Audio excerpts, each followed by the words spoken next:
our listeners all over the world. This is your radio program, Encounter with Jesus. And I want to tell you that this program has been designed to occur every last Friday of the month.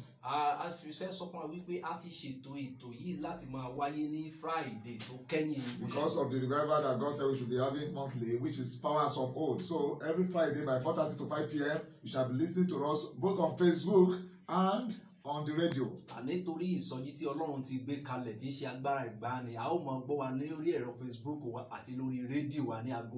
today's message is titled Breaking the Yoke. Breaking the yoke. What is a yoke, or what is yoke? Let us look at what the Bible says in Leviticus 26:13. Yes. I am the Lord your God. The Lord said, I am the Lord your God. You that are listening to me over there, yes? Which brought you forth out of the land of Egypt. Now, Egypt is a place of oppression, depression, sickness, bondage. What have you? He said, I'm the Lord that brought you out of the land of Egypt. Even as a government, the Lord brought Nigeria out of slavery to independence. And therefore, He's telling us, you and I today, that I am the Lord that brought you out of Egypt.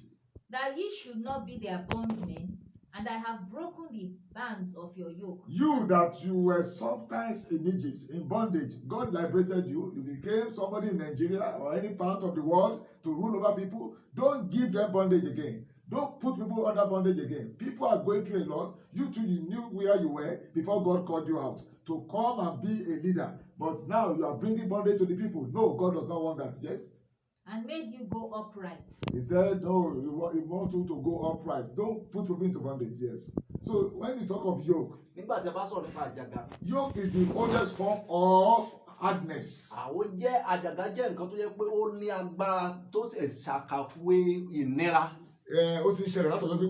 It has been happening for long. It has been happening in the time of the Israelites. Yoke is something that has been long, that has been existing, brought by the devil.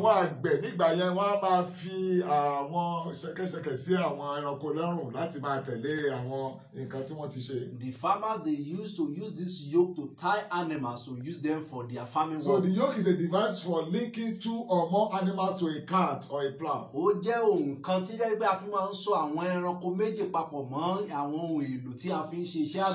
oxen yokes together of different sizes. The smaller will drag this, the smaller will follow the bigger. So they will be following the larger animal. So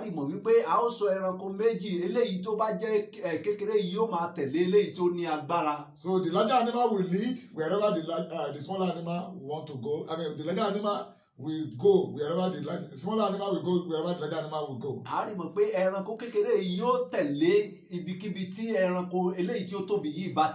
So that means that situation is beyond that person. In other words, yoke is that stronger force or situation that is directing your life to wherever you don't want to go. Many of us, your listeners or viewers on Facebook or listeners on radio, you will know that some things are happening in your life that you are displeased with. You don't like what you are going through. So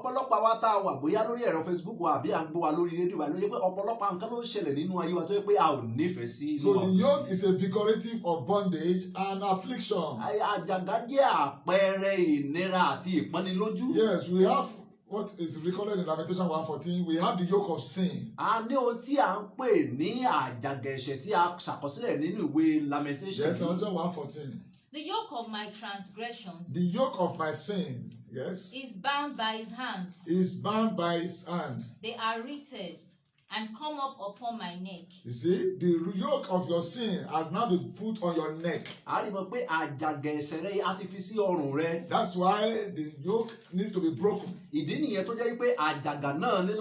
God delivered a lady yesterday when they brought her to Jesus. They brought her to the mission house. She was doing an exam, and they put a yoke on her neck that she must die yesterday. But God delivered her through prayer because she ran to Jesus. Arábìnrin kan wà tí wọ́n gbé wá sí ọ̀dọ̀ Jésù ní ibi tí àwa àlùfáà ń gbé tó sì jẹ́ wípé wọ́n fi àjàgà sí ní ọrùn ṣùgbọ́n Ọlọ́run fi agbára rẹ̀ tú sílẹ̀. When I was praying for her, I said, Lord, remove the yoke on her neck and on her feet. And the demon said, this one has escaped from my hand because she was supposed to die yesterday. They gave her 1 hour to die. 1 hour. She was saying, 1 hour more, 1 hour more, 1 hour more. And the Lord delivered her completely. Praise God. Nígbà tí mo sì bẹ̀rẹ̀ sí ní gbàdúrà fún pé kí Ọlọ́run kó já àjàgà tó wà ní ọrùn àti ní ẹsẹ̀ rẹ̀, ẹ̀mí náà tó wà nù rẹ̀ bẹ̀rẹ̀ sí ní fọ̀n jáde wípé eléyìí ti bọ́ torí pé wọ́n ti fún ní wákàtí kan láti wà láàyè nìkan. The demon was saying 1 hour to die. I don't know how many hours or days or months that is left for you to die. But as you are listening to this message and you are believing in the Lord Jesus and leaving your sin, I pray that yoke of untimely death shall be broken over your life in Jesus' name. Èmi ò mọ wákàtí tó kù fún ọ tí wọ́n ti fún ọ pé yóò kú ṣùgbọ́n bó ṣe ń gbàgbọ́ tí yóò sì ń fi ayé rẹ fún Jésù rẹ gbogbo àjàgà náà yóò di bíbá. We have one yoke of sickness in Luke chapter 8, 43 to 48. You can read at home. The yoke of sickness, that woman with the issue of blood for 12 years. The woman was flowing, the blood was flowing from her for 12 good years. But she tore the hem of garment of Jesus. She had an encounter with Jesus by faith, and the blood ceased. The flow of blood ceased. She was healed. A ó rí mọ̀ nípa ìtàn arábìnrin tí ó ní ìsun ẹ̀jẹ̀ tó jẹ́ pé fún ọdún 12 ni ohun tí ó ṣẹlẹ̀ sí ni pé ó ní àjàgà ti àìsàn ṣùgbọ́n tó jẹ́ pé kò lè ṣe ohunkóhun ṣùgbọ́n pẹ̀lú agbára Ọlọ́run náà gbogbo orísun ẹ̀jẹ̀ náà ó gbẹ. The Bible says she has spent all she has on medicine, on drugs. I don't know you over there, whether in the hospital, anywhere you are, listening to me or watching us. Whatever sickness, look at me. This is my wife. God raised her from the dead in an hospital in Lagos. And the same God is still alive to do that because once you come to Jesus, when she was sick, God appeared to us that on a Good Friday, God raised my wife from the dead. Another Easter is coming very soon. The same power is still alive. And that's why the powers of old revival is holding next week. So that you can bring your problem to Jesus. If Jesus can do it, he's the miracle worker. Praise God. Hallelujah. Mi ò mọrú àjàgà tó bá wù kó wà torí ìyàwó mi tó wà ní ẹ̀gbẹ́ mi náà wọ́n rí agbára Ọlọ́run yìí tó sì bá àjàgà jẹ́nu ayé wọn náà torí ìsọjí tó sì ń bọ̀ náà yìí náà kí wọn náà lè ní ìpín nínú rẹ̀. So the power of the resurrection of Jesus is still alive to today. Agbára jíǹde Jésù sì wà láàyè títí di òní. To break any yoke of sickness. Láti bá gbogbo àjàgà àìsàn jẹ́. I'm going to pray for you before I leave this studio. A ó gbàdúrà fún kí n tó fi gbọ̀ngàn yìí sílẹ̀. We have the yoke of poverty. A ní àjàgà ìpanilójú. There is poverty in the land. A rí mọ̀ yìí pé òṣì ń bẹ ní ìlú. People are begging for money everywhere. Àwọn ènìyàn ń tọrọ fún owó. Salary cannot solve the problem now. A rí mọ̀ pé owó sálárì yìí ò tiẹ̀ lè yanjú ìṣòro tó wà lẹ́yìn. The government itself cannot even meet your needs. Àwọn ìjọba gan ò tiẹ̀ lè. Pensioners have been asked to go home, but they could not pay their gratuity. Àwọn òṣìṣẹ́ fẹ̀yìn gan ò lè rí owó gratuity wọn gbà. There is a yoke of debt. A rí mọ̀ pé àjàgà gbèsè ń bẹ. Many people are owing right now. You are looking at me. Ọ̀pọ̀lọpọ̀ ènìyàn tó ń wò mí báyìí tó ń gbọ́ mi ló jẹ́ pé wọ́n jẹ gbèsè gan. Imagine that woman, the wife of a prophet, in 2 Kings chapter 4, 1-7, the wife of a prophet said, your servant was in debt until he died. Àìwo arábìnrin tó jẹ́ ìyàwó wòlíì tó jẹ́ wípé ó wà nínú gbèsè tó jẹ́ pé ọkọ rẹ̀ sì wà nínú gbèsè tó sì jẹ́ wòlíì Ọlọ́run tó ti fi kú. And the debtors took her son away. A rí mọ̀ wípé àwọn onígbèsè sì mú ọmọ rẹ̀ lọ. But through prophet Elisha, she had an encounter with God. Àmọ́ nípasẹ̀ wòlíì Elisha ó ní ìbápàdé pẹ̀lú Ọlọ́run. And she was out of debt. A ó rí mọ̀ wípé ó sì bọ́ kò lọ́wọ́ gbèsè. Are you listening or watching me anywhere? Ǹjẹ́ ó ń gbọ́ mi àbó ń wò mí níbi God wants to take you out of that debt that you are finding yourself. Ọlọ́run fẹ́ mú ọ kó nínú àjàgà gbèsè tó bára rẹ. Don't commit that suicide. Má ṣe lọ sọ wípé o fẹ́ gbẹ̀mí ara rẹ. Because of what you are going through is a yoke. Torí ohun tó ń là kọjá àjàgà ni. Because you are going to know that God has the power to break that yoke. Wà á mọ̀ wípé Ọlọ́run ní agbára láti bá àjàgà. And you know another yoke is family curse. Àjàgà mìíràn ni ègún ìdílé. Some family they don't live long. Àwọn ìdílé mìíràn wọn kì í pẹ́ lọ títí lórí ìyá rẹ̀. I know a family that the firstborn died with breast cancer at the age of 40. Mo mọ ìdílé kan tó jẹ́ pé àkọ́bí gan ó kú pẹ̀lú àìsàn kánsà ti ọyàn. Yes, they will give their husband home. The second born too, she got married, she was in the husband home, she has given birth at the age of 40, she died of breast cancer. Ìkejì náà ó ti ṣègbéyàwó wà ní ọkọ rẹ̀ náà òun náà kú ní 40 ọdún pẹ̀lú àìsàn. I now told the third one, I said, you need to pray, you need to pray. Wọ́n wá sọ fún ẹlẹ́ẹ̀kẹta wípé o nílò láti gbàdúrà. That the age of 40 is an age that the devil is attacking your family. Mo sọ fún pé ní 40 ọdún ni Sátánì máa ń bẹ ìdílé yín wò. She was not serious with my warning. Máa ó dàbí kò kíyèsí kò kà á kún. Unfortunately, at the age of 40, she too died of breast cancer. Ó ṣe ní láàánú pé ńgbà tó náà pé 40 ọdún náà òun náà kú nípa ti àìsàn ti cancer. Can you imagine you that are listening to me? Don't wait until that situation destroys you. Ìwọ tó ń gbọ́ mi má dúró títí ìgbà tí nǹkan tó I náà pray kọjá òkè bá every ọ generational cause, family cause that has been afflicted upon your life, I decree today by the blood of Jesus is broken in Jesus' name. Amen. Gbogbo àìsàn, gbogbo àwọn àjàgà ọlọ́jọ́ pípẹ́ tó ti ń bá ọjà lórúkọ Jésù yóò di jíjá lórúkọ Jésù. We have religion yoke of religion. A ní àjàgà ti ẹ̀sìn. Some men of God will tell you the Lord says and the Lord did not say. Àwọn ìránṣẹ́ Ọlọ́run mi ò sọ fún wípé Olúwa wí Olúwa ò sí. They will tell you if you don't buy this Jeep for me, your son will die. Wọ́n sọ fún wípé bó o bá ra ọkọ̀ jíìpù fún mi ọmọ rẹ̀ yóò. And a pastor too, if God will judge us for what we do against God's law, we are doing things to satisfy our selfish interests. À ń ṣe ọ̀pọ̀lọpọ̀ nǹkan láti lè tẹ́ ara wa lọ́rùn. Ọlọ́run yóò ṣe ìdájọ́ wa gangan gẹ́gẹ́ bí ìránṣẹ́ Ọlọ́run. A revivalist came to a church and he was telling the pastor there that I want to go and give them favors. I want to go and give them favors to collect money from revival. Why is it that today revival is to raise money or to raise people or to save lives? Which one has God said? Onísọjí kan sọ fún ẹni tó gbà lálejò wípé òun fẹ́ lọ pa ìtàn asán fún wọn.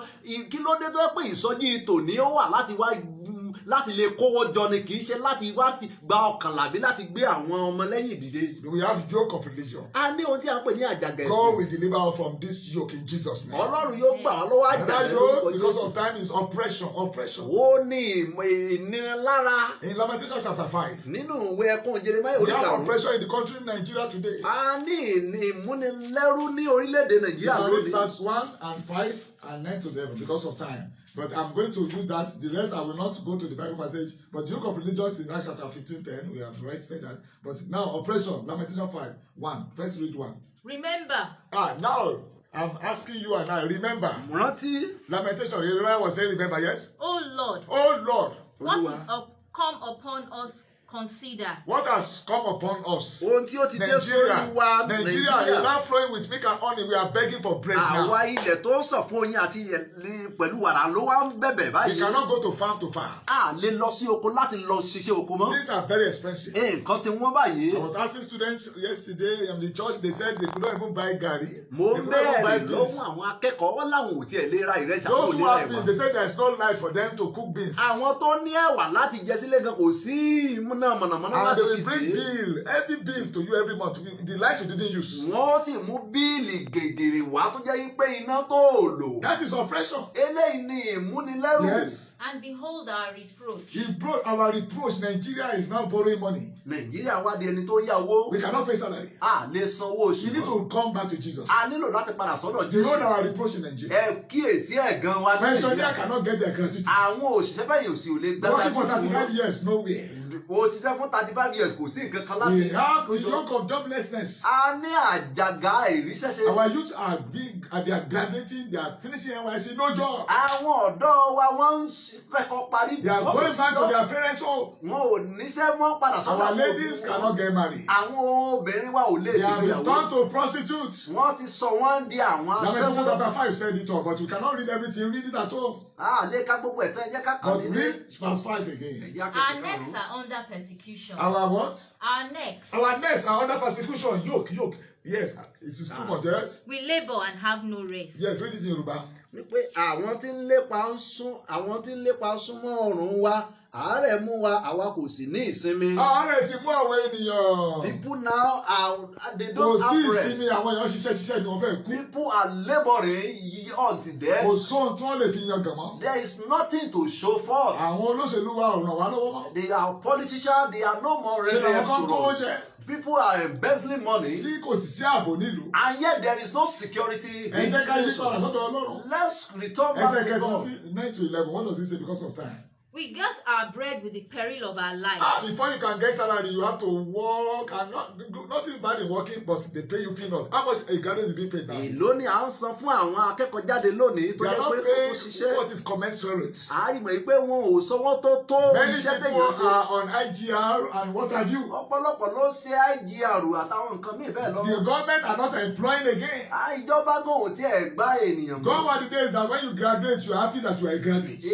Ayé ìgbà kan ló jẹ́ pé tó o bá kẹ́kọ̀ọ́ jáde inú ẹ̀ á dùn pé o kẹ́kọ̀ọ́ jáde. But there's yoke of joblessness, Àjàgà ìríṣẹ́ṣe. yoke of depression. Àjàgà igbe kí ìrẹ̀wẹ̀sì ó dé bá ènìyàn. Because of the sword of the wilderness. Sword in the wilderness, sword in the wilderness. You can't go to farm. Sword in the wilderness. Àti Go pé in the òní lọ sí wilderness. oko. That is a yoke. Ọfà ń bẹ, idà ń bẹ ní aginjù. That is yoke of banditry and kidnapping. Èyí ni àjàgà ìjínigbé àti olè jíjà. In Nigeria, you can't travel on any road now. You are afraid. Ìgbò Nàìjíríà lónìí ò lè rìnrìn àjò lórí àwọn ọ̀nà torí pé ẹ̀rù ó máa bà ọ́. Nigeria is under a siege. Nàìjíríà wà ní abẹ́ We ìkópapamọ́ra. are under banditry and kidnapping. A wà ní abẹ́ ìjínigbé It àti happened in the time of olè jíjà. Jeremiah, Prophet Ó Jeremiah. ṣẹlẹ̀ ní àkókò wòlíì Jeremáyà. There's sword in the wilderness. Ó Idà ní àìdá ń bẹ ní aginjù. Yes. Our skin was black like an oven. Because you have been working under the sun, laboring. Your Orí skin kò has ti become ṣiṣẹ́ black. lábẹ́ Yes. òòrùn àwọn Because náà of sì the yí terrible padà. famine. Terrible famine. Famine in Nigeria. Things are very expensive. Yes. Ní- They ravished the women in Zion. and the They maids ravage the women in cities of Judah. Zion. Imagine our women have been taught to prostitute, like I said, all Wọ́n over ti the sọ world. àwọn obìnrin wa di aṣẹ́wó. Our ladies, if you don't sleep with them, they won't give them job.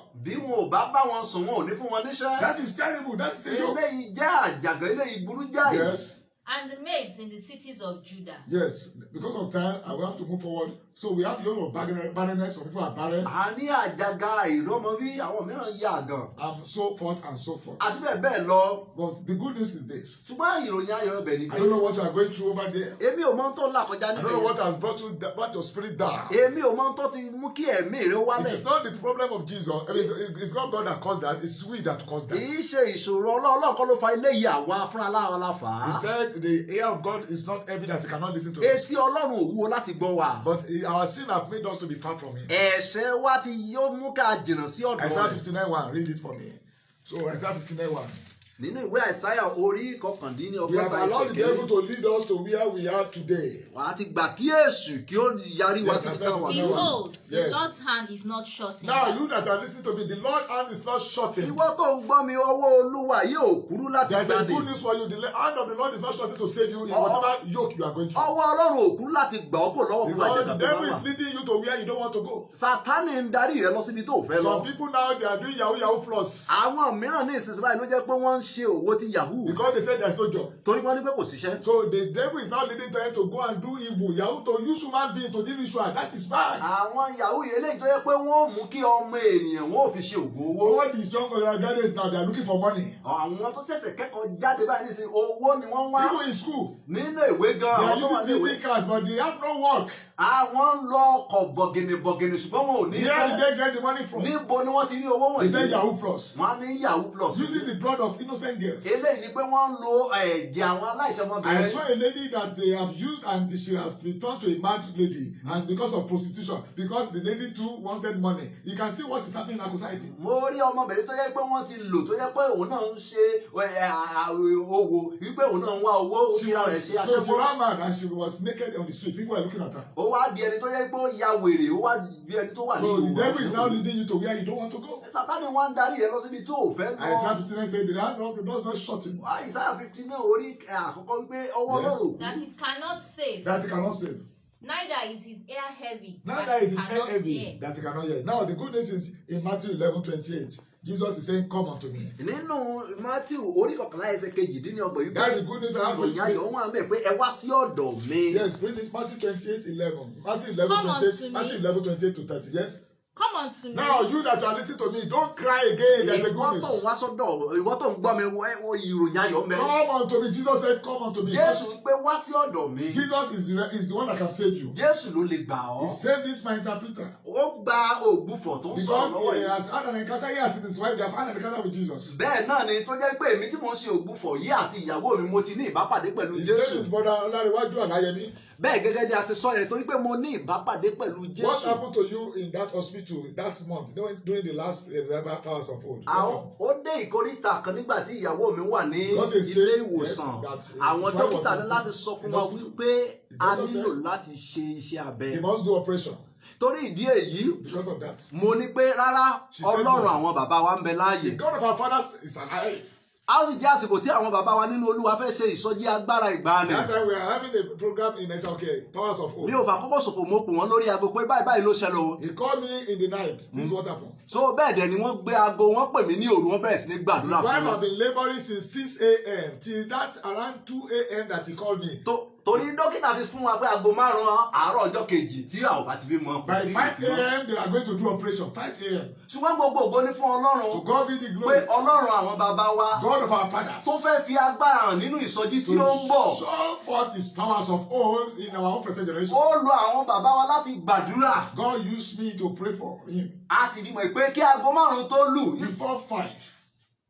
iṣẹ́ ìyanu ṣẹlẹ̀. And the Lord did it. A nurse even came to him to tell him that. Bẹ́ẹ̀ ni arábìnrin nọ́ọ̀sì kan tí ó jẹ́ ọ̀dọ́ nọ́ọ̀sì kan tiẹ̀ wá bá mi láti sọ fún mi pé bóyá kí n kúkú gbà kí wọ́n ṣiṣẹ́ abẹ. That she too is a Christian. Pé àrò ìkìrìsìtẹ́nì ni òun ṣùgbọ́n mo sọ fún mi pé Ọlọ́run àwọn bàbá wa yóò ṣiṣẹ́ ìyanu. That is the theme of CAC Church, God of our fathers. Èyí ni àkòrí ti àkọmọ̀nà tí ìjọ CAC. He has done it before, he can do it now. Pé Ọlọ́run àwọn bàbá ó ti ṣe ní ìgbà kan rí ó tún lè He did ṣe. it for my wife, he did it for me, he saved me from hand of kidnappers too. Ó ṣe fún ìyàwó mi, ó ṣe fún èmi, ó gbà mí lọ́wọ́ Don't let àwọn. what you are going through weigh you down. Má jẹ́ kí ohun tó ń là kọjá kí ó Come to Jesus today. sàárẹ̀. Wá sọ́dọ̀ Jésù lónìí. Go and find the Bible Living Church to attend. Wá ilé ìjọsìn tó gbàgbọ́ nínú Bíbélì. You have not had an encounter with Jesus, this is time for you to give your life to Christ. Bí ò bá ti ní ìbápadé pẹ̀lú Jésù, àkókò lélẹ́yìí. I gave my life to Christ, even though as a pastor's son, I was in sin, but God saved me. Èmi gẹ́gẹ́ bí olùṣọ́-àgùntàn gan mo wà nú ẹ̀ṣẹ̀ ṣùgbọ́n mo nílò láti fa ayé mi fún God Jésù. used my wife in service here to go and look for a Bible Believing Church to be attending when I get back to Lagos from Kogi State. Ọlọ́run lo ìyàwó mi láti sọ fún mi pé kí n máa wá ìjọ tó gbàgbọ́ nínú Bíbélì. So you too now must give your life to Christ. The Ìwọ náà ní ìsìn gbọ́dọ̀ fi ayé rẹ fún Bible says Jésù. today is the day of salvation. Bíbélì wípé òní ni ọjọ́ ìgbàlà rẹ. Tomorrow may be too late. Ọ̀la lè pẹ́ jù. And if you are listening to me, you don't know Jesus. Bó o bá ń tẹ́tí Jésù tó ń gbọ́ mi lẹ́ni tó ò tí You mọ will Jésù. know crisis. Wà á mọ wàhálà sígbó. And you will know yoke. Ó mọ àjàgà. And nobody to break the yoke. Wọ́n kò ní sí ẹni tí ó ba àjàgà Isaiah 10:27 says, Ìwé Àìsáyà orí kẹwàá ẹsẹ̀ kẹta the ní yoke is ọgbọ̀n. destroyed by the reason of anointing. Ó ní Yes. nípasẹ̀ ìfàmì òróyàn. Isaiah 10:27. What does it say? Ìwé As we Àìsáyà conclude? orí kẹwàá ẹsẹ̀ Come kẹta to ní this. ọgbọ̀n. Come to the revival we are having next week. You hear the jingle on the radio. Gbọ́ wá sí ìsọjí tí a ó ṣe And And lọ́sẹ̀ it shall tó come bọ̀. Yes. to pass in that day In that day, when you come to Jesus, yes, that his burden shall be taken away the from burden thy of shoulder. Assyria, of Egypt, of sickness, or whatever bondage has been taken from your neck, A ó mú kúrò ní ọrùn rẹ. yes, And his yoke from off thy neck. the yoke from off thy neck, And the yoke shall be destroyed because of the the anointing. yoke shall be destroyed because of the anointing, because anointing through the Holy Spirit will destroy the yoke. Torí pé nípa ìfàmì òróyàn yóò ba àjàgà jẹ́ So nípasẹ̀ when you ìrànlọ́wọ́ pray, mímọ́. the yoke will be destroyed, Nígbà tó bá gbàdúrà àjàgà náà yóò di bíbàjẹ́. because your neck will become fat, Torí pé ọrùn rẹ yóò di kó sanra. and the chain cannot come in there. A rí mọ̀ pé àyè ṣéènì náà ò lè wọlé. When you read your Bible Tó bá ka Bíbélì rẹ and study your Bible, tó ṣàṣàrò your lórí neck rẹ̀. that is thin because of sin will become fat. Ọrùn rẹ tó ti tínrín nítorí ẹ̀ṣẹ̀ yóò bẹ̀rẹ̀ sí ní Because máa sanra sí. NIV say the yoke shall be destroyed because of fatness. That's what the NIV says. Ohun tí ẹ̀dá tí NIV sọ ni pé àjàgà náà yóò di bíbàjẹ́. And the devil cannot put it back. Sàtánì ò sì lè fi àjàgà náà So sọ̀rọ̀. therefore, forsake your sin today. Torí ìdí èyí kọ̀ ẹ̀ṣẹ̀ rẹ sílẹ̀. Come to Jesus. Wá sọ́dọ̀ Jésù. Are you there? You want to give your life to Christ? Nílò wá mi ò fẹ́ fàyè rẹ fún This is Jésù. the best time for you to do so. Èyí ni àkókò láti Say after me, Lord Jesus, Sọ pé tẹ̀lé mi. thank you for this message. Jésù ó ṣe fún ọ̀rọ̀ yìí. I renounce the word of sin in my life. Mo kọ̀ ayé èṣù I àti confess ìṣẹ̀lẹ̀. my sins unto Mo you. jẹ́wọ́ ẹ̀ṣẹ̀ mi fún ọ. I believe you died for me Mo gbàgbọ́ pé o kú fún mi. and rose up the third Ó sì day. jí ní ọjọ́ kẹfà. Come into my life Wá sínú now. ayé mi báyìí. Come and stay. Wá dúró. And so shall it be Bẹ́ẹ̀ ni yóò rí. as you are giving your life to Christ. Bí o ṣe fàyè rẹ fún In Jésù. Jesus' name. Amen. I want to pray for you that are sick. Father, in Jesus' name. Amen. Lay your hands on that your sickness. Bí ọwọ́ lé ibi tó ń Every lò. yoke of sickness, every yoke of bondage, every yoke over your life, I break it by the power in the name of Jesus in Jesus' name. Amen. God has set the wife of my evangelist Alariwaju Olayemi, that set the wife free in the labor room. Every labor you are going through now, the Lord will set you free in Jesus' name. Amen. That report is not for you. That report is the devil's report. I change that report to the report of God in Jesus' name. Receive your Amen. healing, receive your testimony now in Jesus' name. Amen. Thank you, Father. We bless you, Lord. Thank you, Lord. In Jesus' name we pray. Amen. See you next time. God bless you. Amen. Amen. A ó tún rí ọ ní àkókò mìíràn.